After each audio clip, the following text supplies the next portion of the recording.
The rapid move to digital is increasing risk based on what information we're sharing, retaining, and the digital footprint we leave behind. The business does need to know who they're dealing with, and in a lot of cases does need to positively identify their clients. The OAIC's view is that we shouldn't expect the consumer to bear this risk, but businesses should. However, Accenture believe that 88% of executives can't keep up with their changing customer demands. Optus was recently subject to a cyber attack with 9.8 million Australians' personal information impacted. The OAIC made an interesting comment relating to their investigation, commenting that they will be investigating whether the information collected and retained was necessary to carry out their business.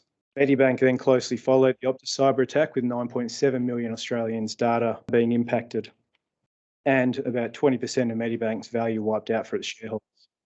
And if you're dealing with EU citizens or conduct a business in the EU, you're also exposed to GDPR, the General Data Protection Regulation. Last year, Amazon and WhatsApp were the beneficiaries of some large fines in relation to GDPR violations. That's for sharing information across subsidiaries. So it raises a question. Why do these companies that we deal with day in and day out, banks, phone carriers, real estate agents, settlement agents, pubs, collect and retain our identity documents? According to Commonwealth Bank's privacy policy on their website, they're required to retain some types of personal information to meet their legal obligations, including Medicare cards, passports, driver's licenses, and the lawful grounds they rely on are legal duties. So, do we need to collect and retain identity documents in our businesses? Basically, this is the DVS ecosystem. We don't collect any personal information. Everything passes through us as a hub. On the left-hand side of this picture, we have what we call our customers, our users. Now, they go through various organisations in the private sector called gateway service providers who provide you a service. This is exactly the kind of service that is being offered by OneClick here today. And it then goes out to all of these people who own the documents. We have all the state and territory birth, deaths and marriages registers for birth certificates, marriage certificates, even got death certificates now newly added. We've got driver licenses. We've got a whole pile of systems in the Department of Home Affairs with visas and IMI cards and things like that. We go to Services Australia for Medicare and Centrelink. And we go to the Department of Foreign Affairs and Trades for passports. And we've recently just gone to the Australian Electoral Commission so you can confirm address information. All the kind of stuff that is presented to organisations when they're trying to verify who they are. The result is essentially a yes, it matched. Oh, no, it didn't match. They're the two results. When I talk a little bit about where we're going and some of the things we're going to do that I think could transform the value of a DVS credential as far as how much faith you put into it, we also have a result called a D. Now, around 80% of the transactions that go through us come back as a yes first time. About 20% fail. Why do they fail? Not usually because the person isn't who they say they are, but because my name is Matt Huntington. No, it's Matthew. No, I want to be called Matt. I'm going to put Matt into the system when it asks me for it, but that's not the name on my driver's license. And what do most people do when they get a no response? They try again. They change the name from, yeah, all right, I'm not Matt, I'm Matthew. I'm going to put my real name into the document. And it comes back eventually as a yes. But there are some documents that are never going to match. And we call that a D result. Wasn't particularly important previously. You could have just treated it as an N, but the difference between a D result and an N result is there's no point trying again. It means that document does exist, but the person might be dead. The document might be cancelled. There is a new reason why you might get a D result, which I'll be talking a little bit about later. And of course, completely irrelevant to this presentation is an S result, which means you've got a system error. Who cares about that? Not relevant for this particular conversation. Whenever you send a transaction through the DVS, we get a unique reference number for you. So every transaction you send to us will have a unique reference number, ABC123 or whatever you want to call it. We actually call that in our system the source VRN. That is something that everyone has to keep who does a DVS transaction. It's part of our audit and compliance responsibilities, but it's always been a requirement that you keep that. Now, if you're going to put a document through, you probably need to collect biographics, document numbers, the name as it appears on the document, the date of birth, the expiry of the document. All that is the kind of stuff that verifies. What you have to collect varies from document to document, but you need to collect that information. And that's what at the moment a lot of people are collecting and keeping, taking photocopies and keeping. And what I'm going to talk to you about today is how our system may mean you don't need to keep that. When you use our systems, this is what we ask you to keep. We ask you to keep the unique number you gave us. We ask you to keep your version of a customer record who you think you're dealing with. We ask you to keep the source of that. We ask you to tell us who you are. We ask you for the date and time. We don't tell you to keep anything more. But other people do tell you to keep more. They want you to keep the biographics and the document type. They want to know it was a West Australian driver's license with what number 1, 2, 3, 4, 5, 6, 7. Do you have to keep that? Well, maybe, maybe not. When you give that to us, we then pass it on, as you saw in that first diagram, to the people who issue the document, and they come back and say yes or no. They never get told it came from the Commonwealth Bank, but they keep that VRN number we give them, that unique reference number we give them. They know what document it hit, and they know if it matched. And if it matched what's on the record. So they know that this was for John Smith, born on the 3rd of the 5th, 76.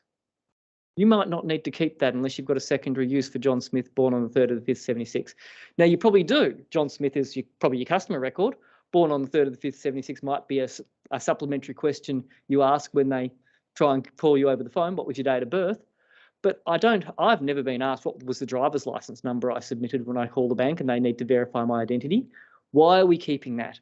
Why are we keeping certain pieces of information that were involved in that check in the first place? As I said, that can be recreated. So the question I'd ask you to ask yourself is, why are you keeping that information? Is it for a legislative obligation? Is it for a policy, an internal policy? Is it because you've got secondary uses? Is it just because you're in the habit of keeping it? I suspect most people don't really understand that it can be recreated. And I'm going to tell you the circumstances in which it can be recreated, because there are circumstances it can't. But the circumstances it can are probably the ones that matter to you most. And that is where law enforcement gets involved. With a valid legislative basis, a law enforcement agency can ask you, or you can tell them, because a crime has been committed, this is the unique reference number we had. They can come to us, and they probably do about 12, 15 times a year. Actually, it's increasing in familiarity for us, saying we want the linking piece of information and we want to know who that went to. And we know that we sent it to New South Wales BDM. We know we sent that to Medicare in Services Australia, and we can give them that hub VRN. We give them that information. They can then take that, once again, with a valid legislative basis and compel the information out of that organisation, say, which record did that hit? So if that's the reason you're keeping it, so that that can be done by law enforcement, you don't need to keep it. I'm happy to say that right now. Obviously, the Optus and Medicare data breaches has brought to a lot of attention the risks of keeping personal information and what actually occurs when a data breach occurs. We have released something called the Credential Protection Register in response to the Optus data breach. Essentially, all this flowchart says is that before we give you a yes response, we'll check to see if the credential has been compromised. Has it been part of a data breach? And if it is, we're going to give a D response. Remember I talked about those responses earlier? I knew there was a reason I was waffling aimlessly. It was so that I could actually say that we're giving a D response and actually give more information about what that actually means later. And that means that we can actually block it. Now, we haven't put all the documents on from the Optus data breach on the Credential Protection Register. We put those documents on at the direction of the document issuer. I'd love to put it on at the direction of the people who own the documents, but we don't have their contact details at the moment. I would love to do that. But we did it on the direction of the document issues, largely in the scenarios where the document issues were saying, look, we can't organise the replacements in a timely manner. They're going to be out there and operational for a while. So we'll still let a passport be used for a passport as a travel document, but we don't want it to be used as an identity document until the individual can get it replaced. You can get it removed by going directly to the agency who issued and they'll ask us to remove it and we'll remove it. But it's a pretty unsophisticated, pretty blunt tool at the moment. But it works. It works, and it is preventing harm right now. I can see the number of times one of these documents have been added to the register. The register have been tried to be verified. I don't know how many of them are genuine. There's no way I can know. But I know some of them are not. We've actually had some use cases where we know some are not. So that is the Credential Protection Register. It's a blunt tool, and it has got nothing to do with the future as it is. But the first thing I want to say about it is it's following my own principles. I'm not keeping a driver's license number in that protection register. I'm hashing it. Hash is just a mathematical algorithm for anyone out here who's an IT nerd. You probably know more about it than me. It's a one-way transformation. You can't reverse engineer the driver's license number from it. But every time you hash that driver's license, you'll get that number. It's a unique number that's referenced. That's all that's in our database. So if someone did steal our data, which we should all be concerned about, they're not going to get a list of driver's licenses and passports. But where are we going with this solution? This idea of hashing it and putting it in a register. Well, at the moment, we're giving a D response, which is a particularly unsophisticated response. It basically says, don't try this document. And we know that that puts at risk people of becoming what's called under credential, where they can't actually operate in the community, where they can't open a bank account. So what do we want to do? Well, we want to move it to a phase where we actually give a Y response, but it's a Y plus. So I said we have a yes, but we have an additional field in our solution. Not everyone's taking it up yet, which will give additional information. So it may be yes, but be aware this was part of a data breach. Yes, but be aware it's been reported as perhaps being vulnerable for some other reason. We want to move to that. That's going to happen reasonably quickly. We just need our customers to be ready to accept a wire response because they need to know what to do with it. So we're just giving some time for that to be technically implemented. But this is what excites me. This is where I think a service like this can go a long way. It can go to the sort of stages where you are with the actual banks. Where you can turn your credit card off and on online. We really want to get to a stage where individuals can opt in to be notified when their credentials are used, to choose to say, I don't want my driver's license to be used as an identity document. It's a license to drive. To say, I don't want any of my identity documents to be used as an identity document because I know I'm not doing anything right now and I'm tech savvy enough to turn it on for the 30 seconds I need to when Members Equity or the Commonwealth Bank or this insurance agency need to verify my identity. I'll turn it on and I'll turn it back off. Give you complete control. I think that actually really revolutionises the concept of the way identities can be used in the digital space. Online, turn your identity on, do your transaction, turn it off again. No one can use my identity. I own my identity. I have real control on it. That's something we're looking to implement. We haven't actually got there yet, but we think that's a very exciting place that identity can go when it comes to the traditional forms of identity. There are, of course, DTAs, digital identity scheme, and digital identity service providers and all those things, but that's one of the places we're personally trying to take the older school identities, which are used to establish your digital identities in the first place. We think that's very important. We also run a face matching services. It includes a face verification service and a face identification service. Ignore that last one. That is not for you. That is for law enforcement in really, really, really tightly controlled circumstances where serious crime has occurred. It answers the question of who is this individual. But the face verification service you can think of as a DVS check with a photo. McDonald's, would you like fries with that? Would you like to, as well as check that the credential genuinely exists, that the face you've got matches the face that's there? That's just a massive, that's an upgrade. It's not an upgrade if all you're doing is requiring that the face be submitted, because that's just another piece of information you've got to steal off the person. But you can get that off a Facebook page very easily, or here, there, left, right, and centre. Very easy to get a photo of someone's face.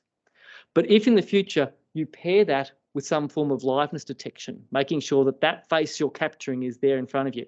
Very different from uploading an image. If you're taking the image yourself and you're capturing that face, that moves identity verification from what you know about the person to something about the person.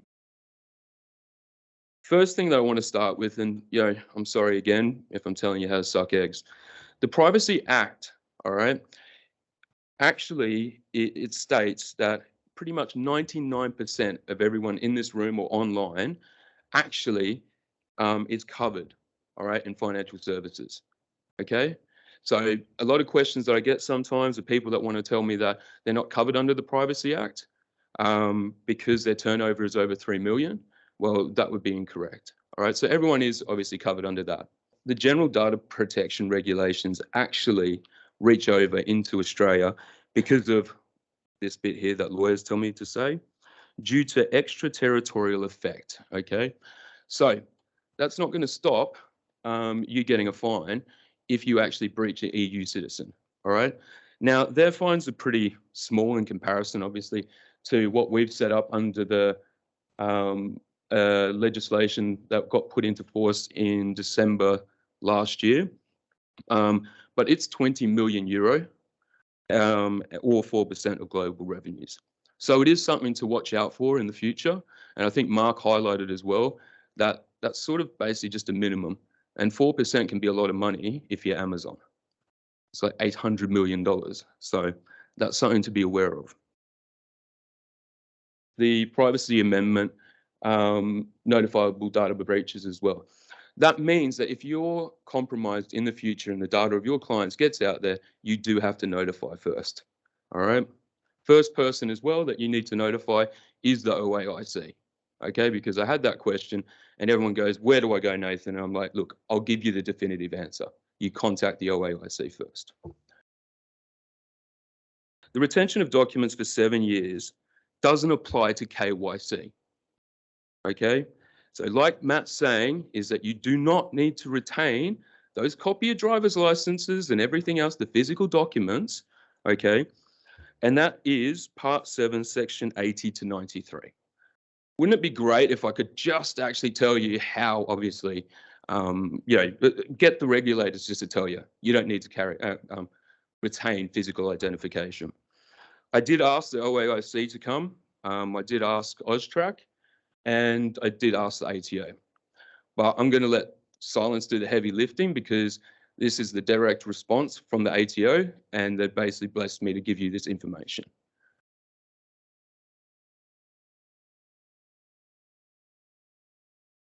I want to look at what a current STD looks like. All right.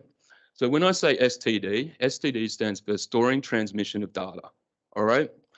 And it's a little bit funny. I just wanted to see whether I could get it into a slide.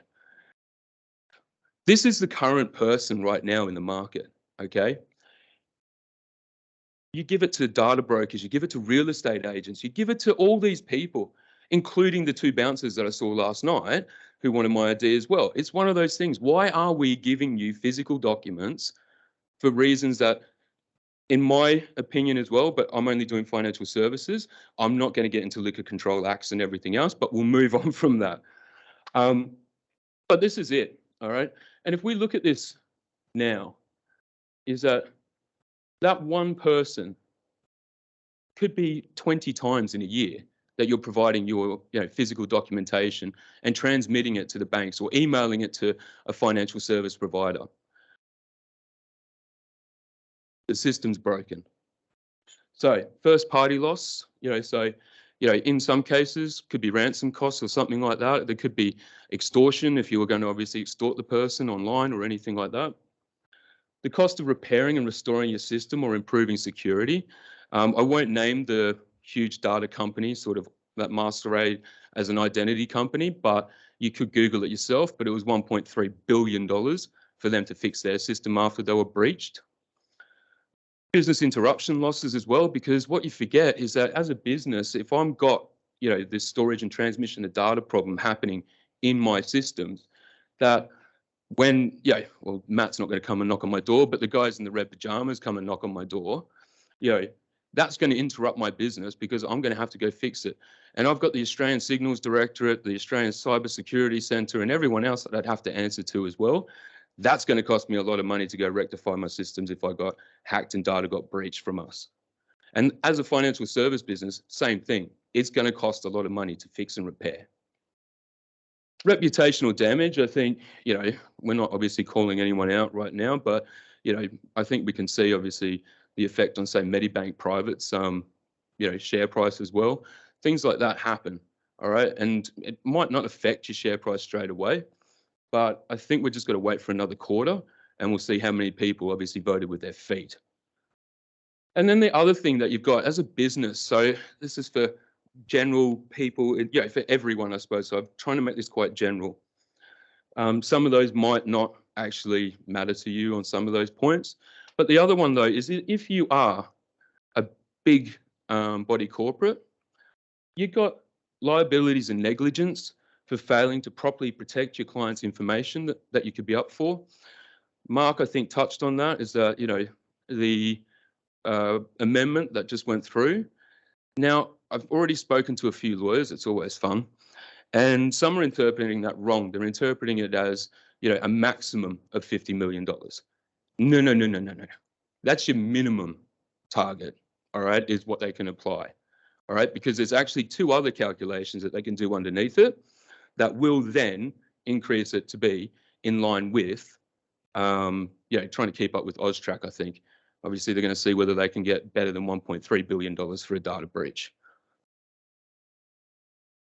So what I want to go through here is, what does Utopia look like? So Utopia to me is, you go see an advisor or a business or an institution in the future. They request for identification so they can provide a product under anti-money laundering and counter-terrorism finance or whatever other reason why we want to do it. They then go to a verification service. Verification service then goes to the Department of Home Affairs. Matt's already done my presentation on what a VRN is and how we work in the system and everything else. Though that then gets passed back.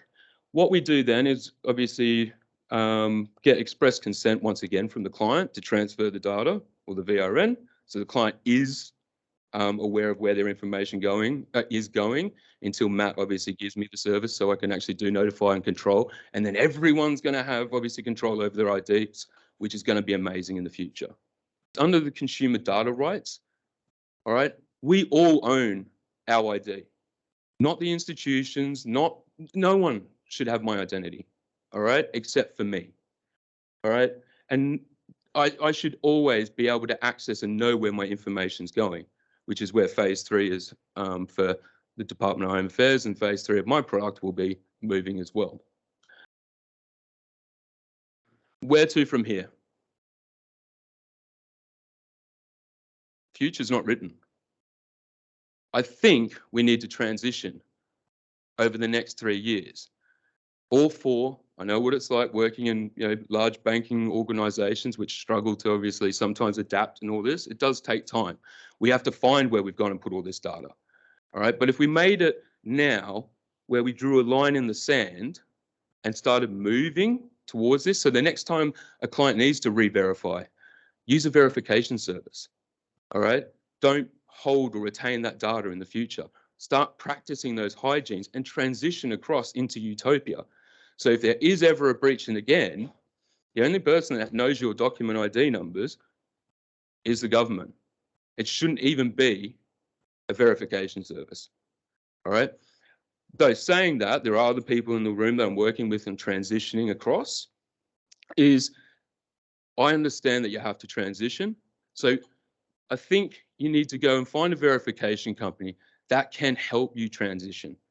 Work with your technology to move towards Utopia.